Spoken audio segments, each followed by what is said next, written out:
Bismillahirrahmanirrahim. Alhamdulillahirabbil alamin. Wassalatu wassalamu ala Rasulillah, amma ba'd. Baik ikhwan sekalian, alhamdulillah kita kembali melanjutkan kajian kitab kita dari kitab Usul min Ilmil Usul karya Syekh Muhammad bin Shalih Al-Utsaimin rahimahullahu taala alaihi. Sekarang kita masuk pada pembahasan aqsamul ahkami syar'iyyah, pembagian hukum-hukum syar'i atau hukum-hukum syariat. Kata beliau rahimahullah, tunqasamu al-ahkam asy-syar'iyyati ila qismain, bahwa hukum-hukum syariat ini itu dibagi atas dua bagian. Yang pertama ada namanya hukum taklifiyatun, yaitu hukum taklifiyah, hukum sesuatu yang dibebankan, ya, hukum taklifiyah atau hukum pembebanan kepada setiap manusia, kepada setiap individu yang sudah ada, mereka memang sudah dibebankan, ya, kewajiban-kewajiban di dalam syariat ini. Kemudian yang kedua ada namanya hukum wad'iyatun. Hukum wad'iyah adalah merupakan hukum penetapan. Dan terkait dengan taklifiyah dan wad'iyah ini, hukum taklifiyah dan hukum wad'iyah ini, insyaallah semua kita akan jelaskan pada apa yang beliau tuliskan di dalam kitab Usul min Ilmil Usul ini. Yang pertama kata beliau menjelaskan terkait dengan apa itu hukum taklifiyah.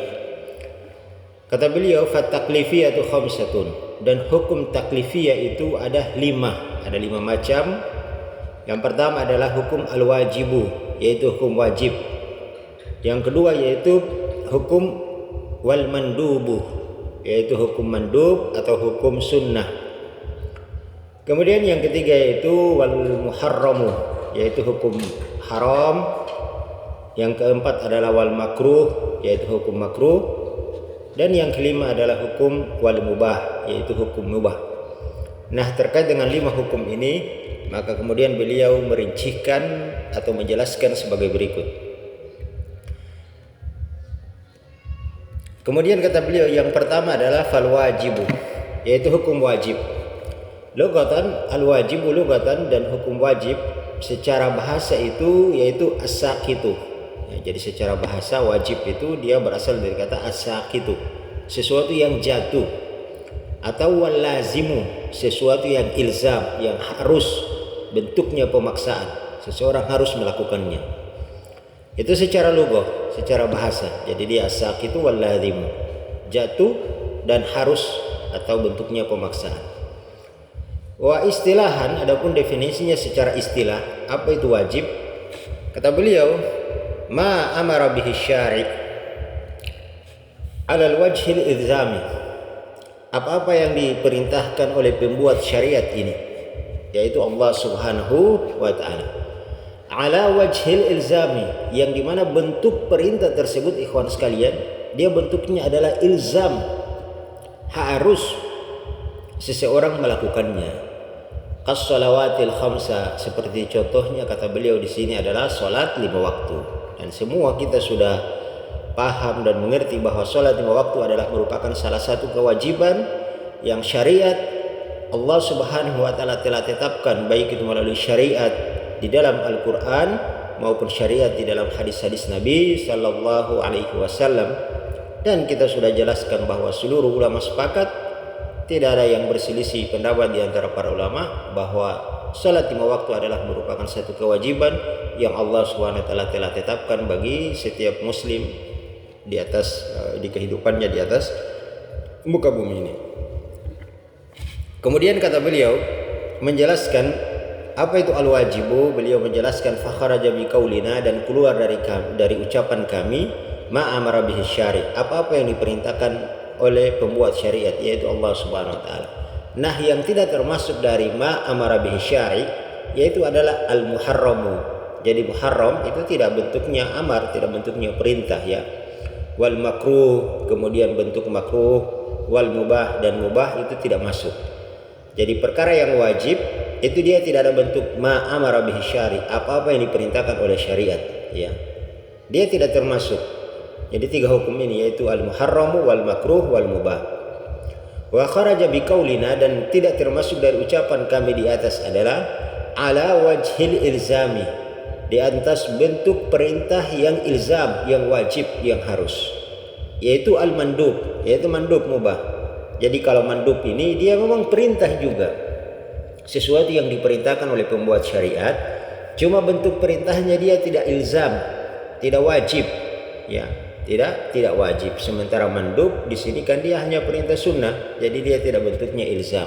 Sementara perkara yang wajib tadi dia bentuknya ilzam, harus dilakukan.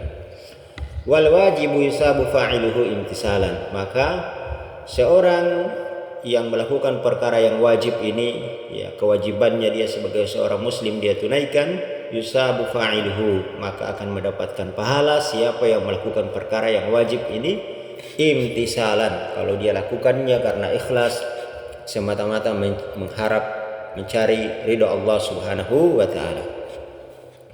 Wa yastahiqu al-iqabata tarikuhu, dan orang yang meninggalkannya, tidak melakukannya, adalah dia berhak mendapatkan azab, kemurkaan dari Allah Subhanahu wa taala. Wa yusamma, dan kata beliau dinamakan juga atau istilah lain daripada istilah sesuatu yang diwajibkan ini, yaitu dengan fardhan, ya, wa fariyadatan wa hatman wa laziman. Jadi ini istilah-istilah lain dari wajib. Kalau kita temukan misalnya di dalam bahasa Arab ada kata fardhan wa faridatan wa hatman wa laziman, itu semua sama, itu artinya adalah wajib. Dia bentuk istilah lain dari sesuatu yang wajib itu ini. Dia ada fardhan wa faridatan wa hatman wa laziman, bentuk lain atau istilah lainnya sama maknanya, itu dia adalah wajib artinya. Kemudian ikhwan sekalian, yang kedua adalah wal mandubu, yaitu al mandub, perkara atau hukum sunnah di sini. Jadi yang kedua hukum sunnah yaitu hukum mandub.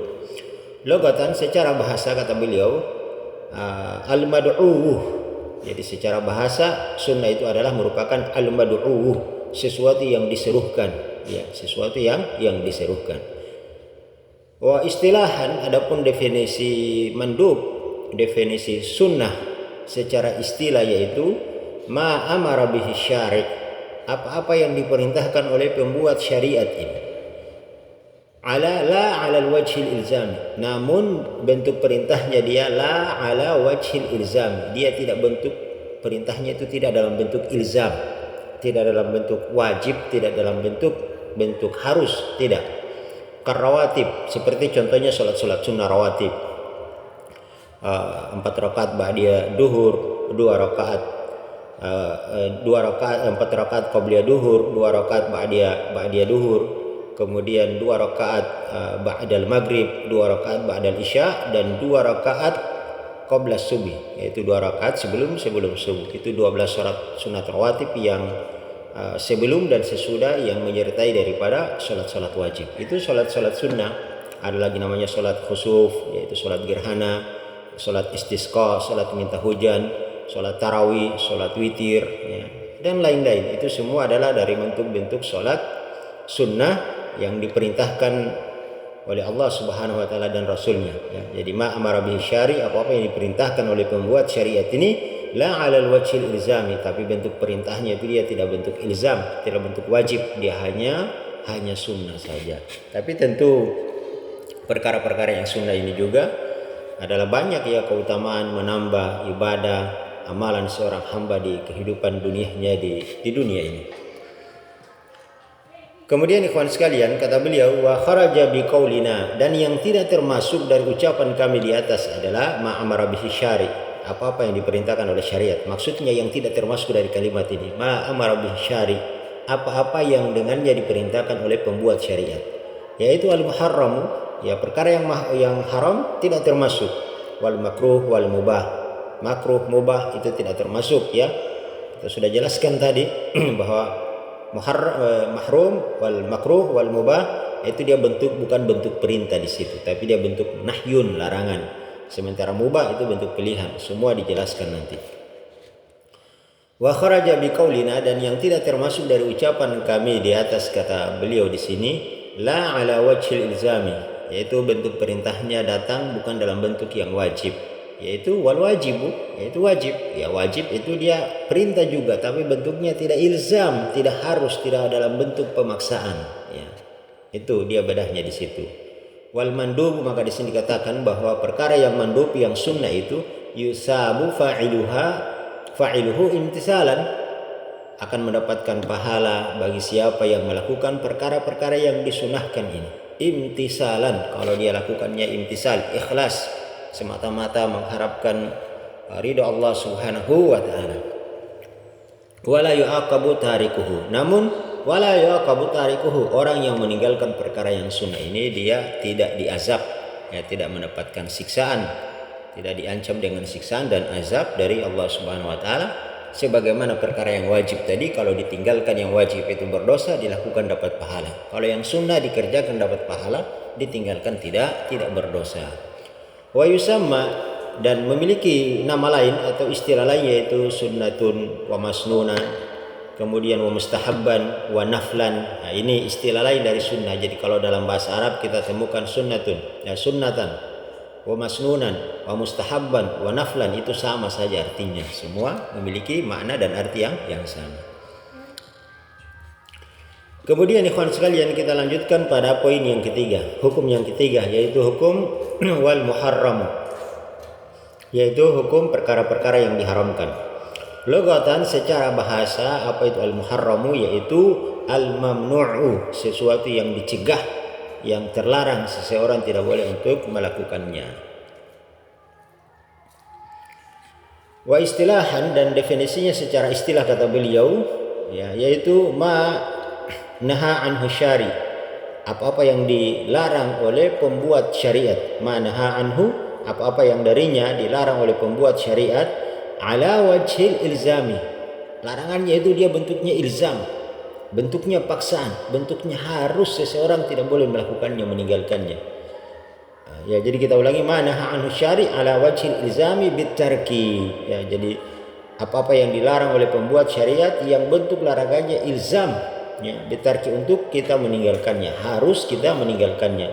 Kauqul walidain, seperti durhaka kepada kedua orang tua, atau misalnya meminum minuman khamar, berjudi, ya, apalagi banyak ya perkara-perkara yang diharamkan di dalam agama ini. Di antara contohnya adalah kauqul walidain, disebutkan di sini seorang yang durhaka kepada kedua orang tuanya, itu adalah perkara yang haram yang mestinya seorang harus meninggalkannya.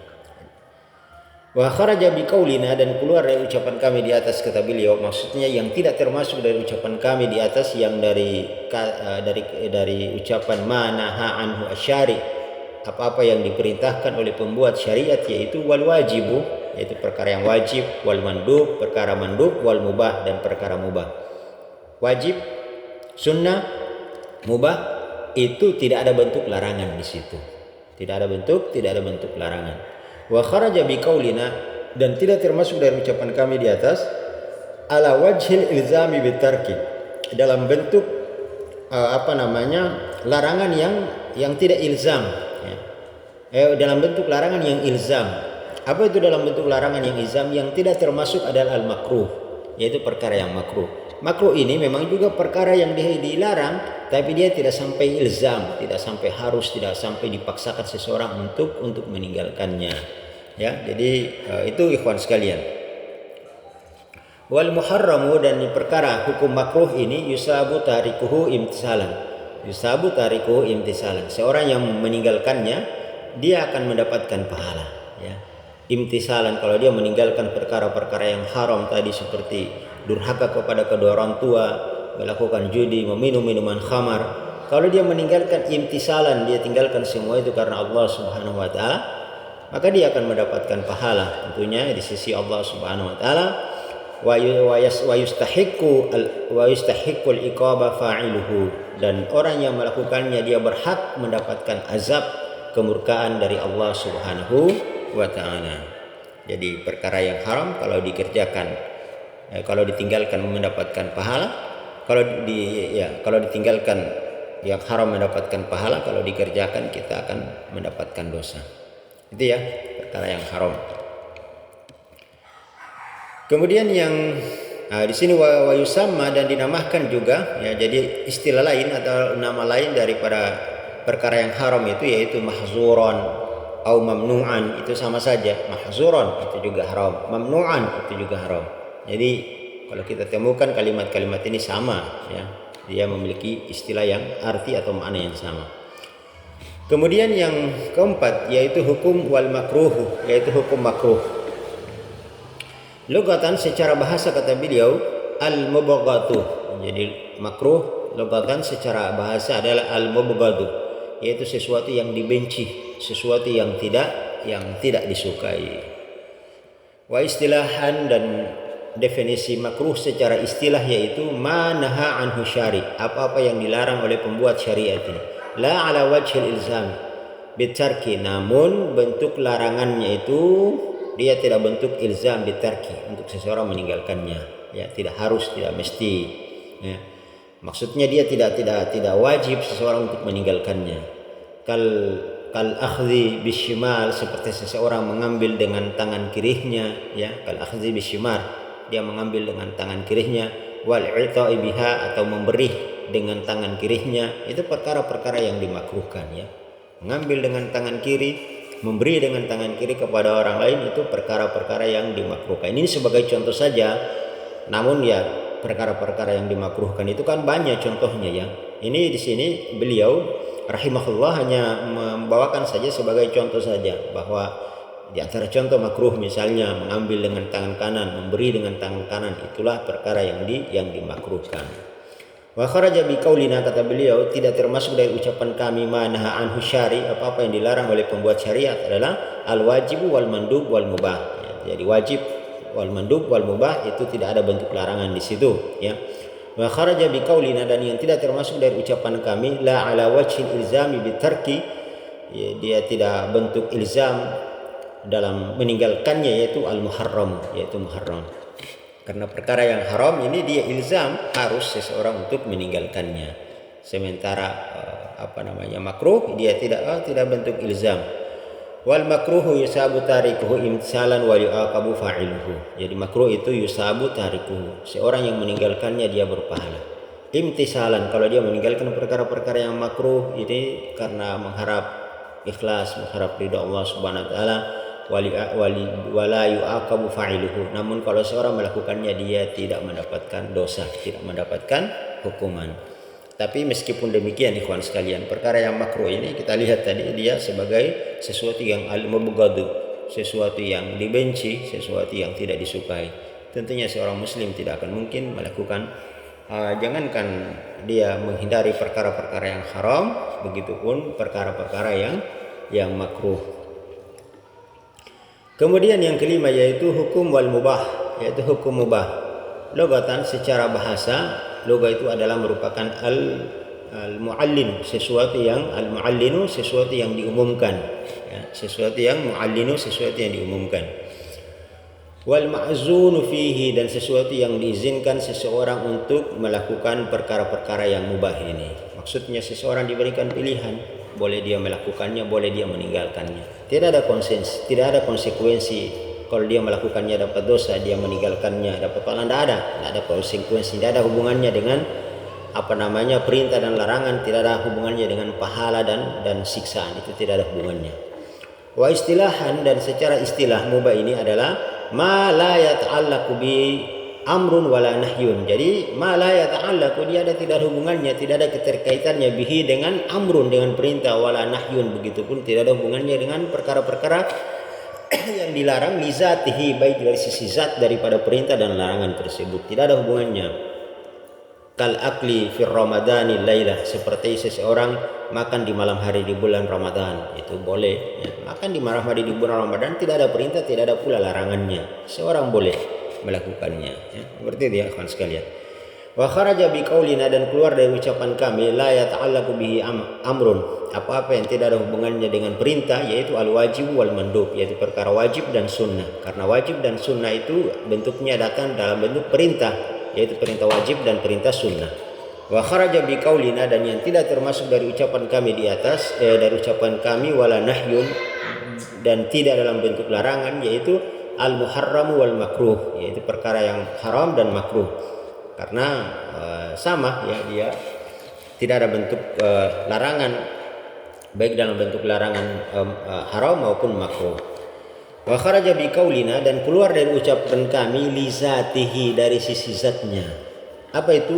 Malau ta'allaku bihi amrun li kaunihi wasilatan li ma'murin bihi. Kalau seandainya ta'allaku bihi, perkara yang mubah tadi itu berhubungan dengan amrun, perkara-perkara yang diwajibkan, li kaunihi wasilatan, yang keberadaannya itu sebagai wasilatan li ma'murin, sebagai perkara-perkara yang dimakmurkan, yang diperintahkan dengan li ma'murin bihi, yang diperintahkan dengannya. Jadi kita lihat di sini, ma law ta'allaqu bihi amrun li kaunihi wasilatan li ma'murin bihi. Jadi apa-apa yang seandainya yang berhubungan dengan perkara-perkara yang diperintahkan. Jadi perkara mubah tadi dia berhubungan dengan perkara-perkara yang diperintahkan. Li kaunihi wasilatan, yang perkara mubah itu dijadikan sebagai wasilah li ma'murin bihi, untuk perkara-perkara yang dimakmurkan, yang diperintahkan. Jadi ada keberadaannya gini. Kita berikan contoh. Misalnya menggunakan baju. Menggunakan baju itu hukumnya adalah mubah, boleh ya. Menggunakan baju adalah hukumnya mubah. Tapi kalau baju tadi digunakan untuk menutup aurat dalam rangka untuk kita melakukan sholat, maka menggunakan baju yang tadi hukumnya mubah menjadi wajib. Karena apa? Dia menjadi sarana untuk perkara sesuatu yang wajib, sesuatu yang diperintahkan. Contoh misalnya makan itu pada umumnya adalah hukumnya mubah. Tapi kalau makan sahur, kalau makan berkaitan dengan makan sahur, maka makan sahur tadi itu menjadi perintah, yaitu perintah datang dengan bentuk perintah yang sunnah. Seseorang disunahkan makan sahur. Yang asalnya makan itu adalah sesuatu yang mubah, yang boleh. Jadi segala perkara yang mubah apa saja, kalau dia sudah berkaitan dengan sesuatu yang diperintahkan, itu sebagai wasilah, satu-satunya sebagai wasilah perantara untuk menuju kepada perkara yang wajib, maka ada sesuatu yang mubah tadi itu juga hukumnya menjadi wajib, menjadi sesuatu yang diperintahkan. Au nahyun, atau dia dari bentuk larangan, likaunihi wasilatan limanhi anhu, yang dimana perkara-perkara yang mubah tadi keberadaannya itu sebagai wasilah perantara untuk perkara-perkara yang diharamkan pula. Kita berikan contoh, misalnya ada seseorang datang kepada kita meminjam pisau ya, meminjamkan pisau kepada orang lain, itu adalah hukumnya boleh, hukumnya mubah. Tapi kalau orang yang datang meminjam pisau kepada kita dan kita tahu orang tersebut akan menggunakan pisau tersebut untuk membunuh orang lain, untuk menghilangkan nyawa orang lain, maka hukum meminjamkan pisau kepada orang tersebut hukumnya haram. Kenapa? Karena dia akan jadikan sebagai sarana kejahatan untuk menghilangkan nyawa orang lain. Ya, jadi fa inna lahu hukum maka wasilatan lahu min ma'mumirin au manhin. Jadi perkara yang mubah itu akan menjadi, maksudnya perkara yang mubah itu dia menjadi dihukumi ya, ada status hukumnya, maka wasilatan, selama keberadaannya itu adalah menjadi wasilah lahu min ma'murin, tergantung apakah dia menjadi wasilah perkara yang diperintahkan, maka boleh dia menjadi hukumnya wajib atau sunnah, au manhin, atau dia akan menjadi sarana kejahatan atau sarana perkara-perkara yang dilarang. Boleh jadi dia menjadi perkara yang tadinya mubah, dia menjadi perkara yang sunnah, bisa menjadi perkara yang wajib, au manhin, bisa menjadi perkara yang haram, bisa menjadi perkara yang makruh. Tergantung digunakan wasilahnya untuk apa, penggunaannya itu untuk apa. Ya, jadi bisa dipahami di sini ya ikhwan sekalian. Wala yukhrijuhu dzalika an kaunihi mubahan fil asli. Namun hal itu tidak mengeluarkan dia yang an kaunihi mubahan, yang keberadaannya dari sima fil asli. Jadi tetap asalnya, jadi hukum asalnya dia tetap mubah ya, selama tidak berkaitan dengan amru wan nahyun, perintah dan larangan. Tetap hukum asalnya dia adalah merupakan mubah. Wal mubah madama ala wasfil ibah, dan mubah itu senantiasa berada dalam sifat aslinya, itu dia boleh, ibah boleh dilakukan. Fa innahu la yatarattabu alaihi, maka dia tidak ada hubungannya dengan sawaban wal iqabah, pahala dan azab, tidak ada selama tidak ada hubungannya perintah dan larangan tadi. Kalau dia masih pada sifat aslinya, ya dia tidak ada hubungannya dengan seseorang melakukannya dapat pahala, seorang meninggalkannya dia ada, seorang yang mengerjakannya dapat dosa, itu tidak ada hubungannya dengan itu, tidak ada keterkaitannya dengan hal-hal tersebut. Wa yusamma, dan dinamakan juga al-halal, halalan wa jaizan, yaitu perkara yang dihalalkan boleh, wa jaizan, dan perkara yang diperbolehkan.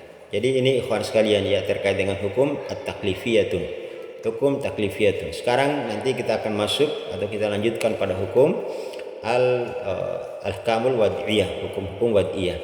Dan di sini ada beberapa, nanti kita akan jelaskan insyaallah pada pertemuan yang akan datang. Subhanakallahumma wa bihamdika asyhadu an la ilaha illa anta astaghfiruka wa atubu ilaik. Assalamualaikum warahmatullahi wabarakatuh.